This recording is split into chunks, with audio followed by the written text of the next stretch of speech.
Okay, thank you very much, Mr. Kahihu. I think that's been a wonderful session. Thank you. I think we can first check on the ones that I think I'm seeing Majale, and thank you, Majale. That's a colleague at work who joined today. Taking baby steps, celebrating every little success. I think that's the way to go. Taking baby steps. Eventually, they become adult steps, and eventually they become more than just steps. Share what's in the picture with a house that is larger at the top. Let me try and. Okay, so the purpose of that picture, that picture was to illustrate retreat. So the house in itself was just to show how sometimes it's important for you to retreat, and we are saying you're retreating to meet with who? With yourself. Apparently, many people have never met themselves. Apparently, many people have hidden the truth of their hesitation from themselves.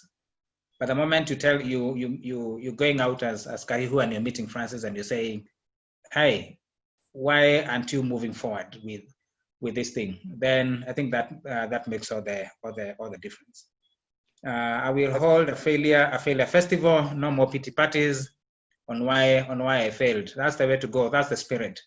A failure festival. Looking back and realizing that every opportunity that you have, speaking to something that did not work means that now you know something that will work. Think about business. Many people have great business ideas. You go out there and you're like, I wish I could do a milk ATM in this city, in this town. I wish I could do a water refilling business in this place. And all those just remains as good ideas. But I think it's good for us to be able to really push ourselves.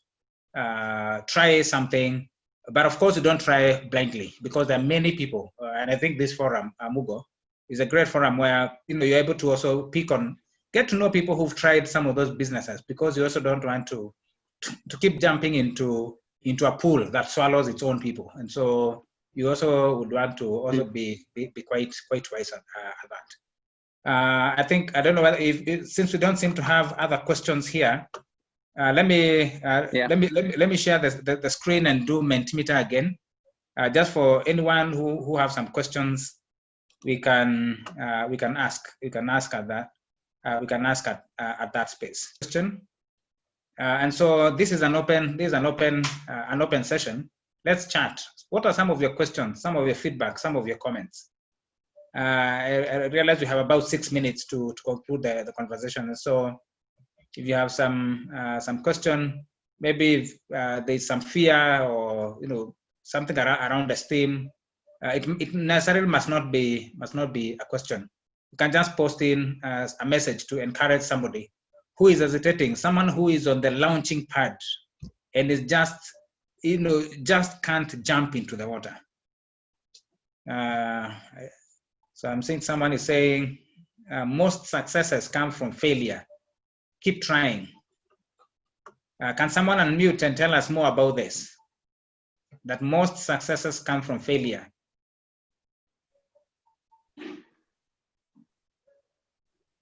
Mm-hmm. Feel free to unmute and again, it's the same thing. Again, it's the same thing, Mugo. So there's an opportunity given.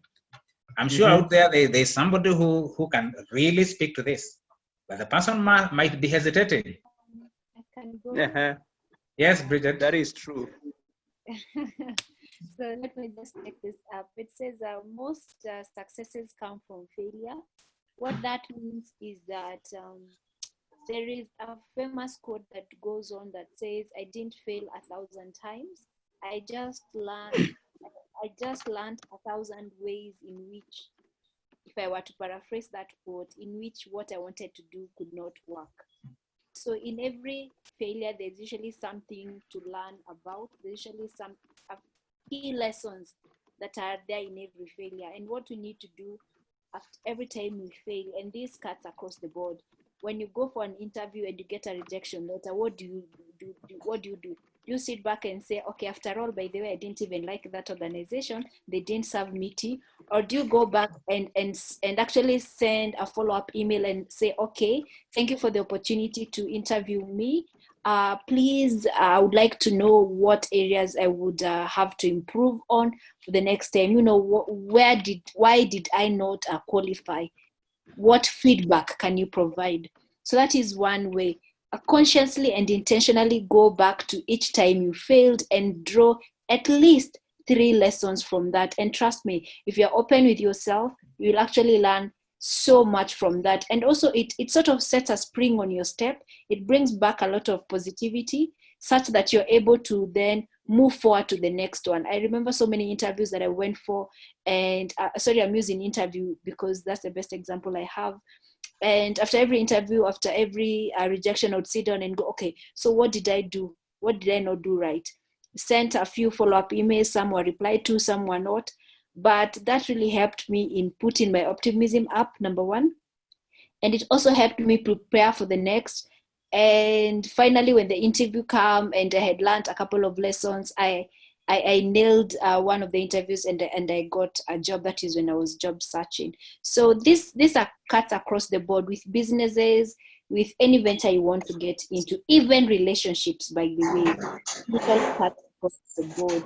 And then, of course, as Francis has mentioned, the other thing is to reach out to people that have succeeded in those areas that you're pursuing. May it be businesses, may it be relationships, may it be jobs. You can always reach out, and trust me, you learn a thing or two. And that way you'll be able to avoid mistakes. So learn from other people's mistakes. Thank you, Matthew and Francis.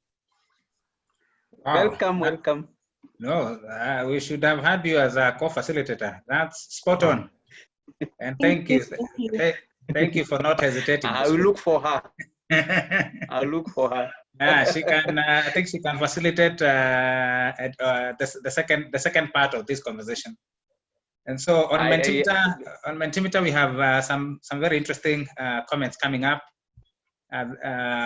Someone says, I may not run, but I will start walking. Cure for hesitation is having full faith in God. And I think as we conclude, I'll quickly share that. What programs and opportunities are available for the youth at USAID? At USAID, our biggest focus is actually the young people through programs in economic growth, on participation in community development, in government, in private sector, in civil society. And we do this through many of our activities that are spread across the country. I'll invite you to go to our website, USAID Kenya and East Africa website, check on all the work that we do. And in your county, wherever you are, reach out to some of the partners. We are usually very well branded in the counties, and just get to know what it is that they do. But there's a lot of work that they're doing in collaboration with the private sector, the county governments, and the civil society. Someone else here is saying that failure is not failure. That's true. It's actually another opportunity to try something better. Procrastination has held me on for quite some time. I think that's true. That's true. It has held me on startup. And there's nothing as bad as failing before you start. Just realize I have doubted. Let me wait for that to come up. I have doubted my capabilities for so long because of fear.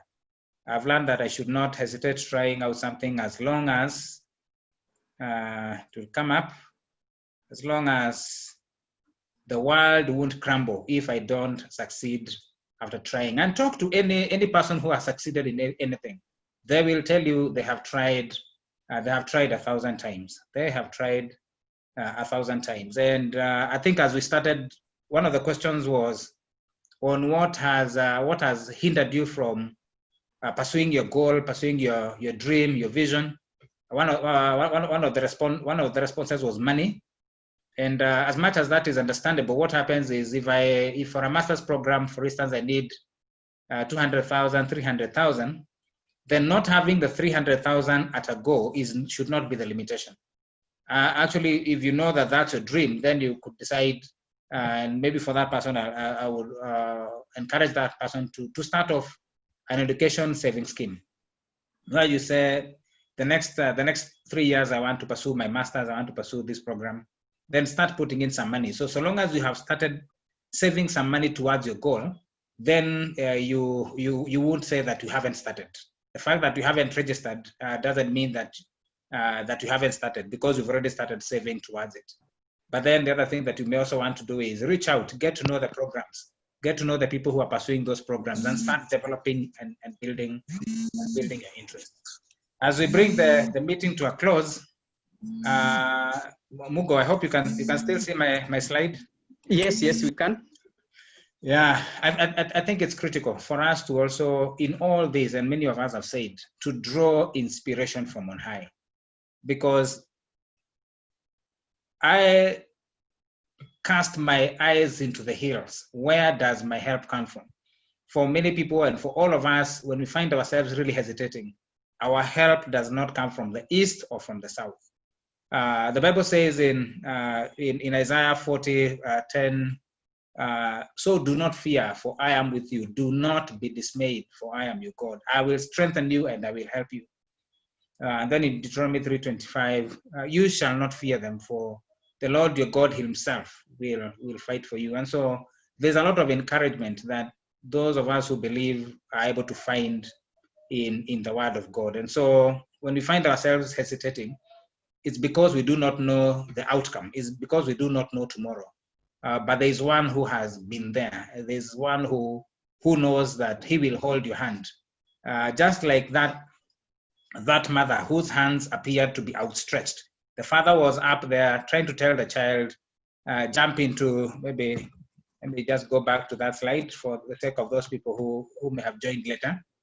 The father is trying to tell the son, jump into the water. And the mother is saying, son, don't worry, my hands are here. But the son doesn't seem to see the father, or the mother seems to be seeing the water. And that in itself seems to really be freezing this young boy. I think with that, Mugo, it's over and back to you. Thank you so much, ladies and gentlemen, for listening. And I pray that this may have had just some little value moving on in life. Back to you, Matthew. Thank you very much, Mr. Kahihu. I think I must say you've not only you've exceeded our expectation and wowed us, as I said earlier. And thank you very much. I think for the time that you put into this, and also for introducing us to, the amazing things that technology can do. Yes, Bunny. Oh, sorry. There's just something I really wanted to clarify from Francis before actually he leaves. Yeah. Yeah, Francis actually talk about there's a very good point he made about making goals actually measurable. And I wanted to raise something. I don't know whether it will be a comment, because sometimes we have some, let me call it characters this time. Let me put it as characters that we sometimes ask questions about maybe an advanced topics or things that maybe we do have little experience much about it. And we most of the time feel like it's justifiable and we are pretty good with that. But sometimes a big challenge comes in when we are trying to find out more information. Like you have said, that make a reference to somebody who have done something and maybe he or she is successful. We sometimes have that, can I call it bride in quotes? Because we usually have we hesitate to ask questions concerning actually the tools that we have been working with, or at least that maybe we have little experience with. And most cases, there is this phrase I can say that most people can tell you, you should know them by now, in quotes, you should know them by now. And we have talked about fear. Now, I was really trying to ask Francis before he leaves, if you can make it bold, because the other time we had another speaker here and he talked about success as an enemy of potential. And at the same thing, I've seen one of the participants also saying that procrastination has made me to be successful. Now I think we're mixing up, and I'm trying now to get from Francis maybe to assist us in justifying, like making this code measurable. How? Maybe in 10 seconds you can clear that. Thank you. Thank you, Bunny. Yes, Francis. Thank you, Bunny. I think some of the issues that you've raised are, I think those issues are pertinent. When we're thinking about coming up with goals that are smart, it basically just means that. And I think the more you interact with life is the more you realize that coming up with smart goals is no longer a theory. It is truly practical, and it is something that we must really push ourselves to asking ourselves, how measurable are these goals? So when you're talking about measurability, it's always say that which cannot be measured for sure will not be achieved, or may not be achieved, or even if you achieve it, you will never know. When it's measurable and when it's very specific, it really helps you know whether you're working towards it. Assuming you're going to you're leaving Nairobi on your way to Eldoret, and driving after a number of kilometers, you find this big board on the side of the road saying 10 kilometers to Sultan Hamud. So what will you do? Will you accelerate, or what exactly will you do?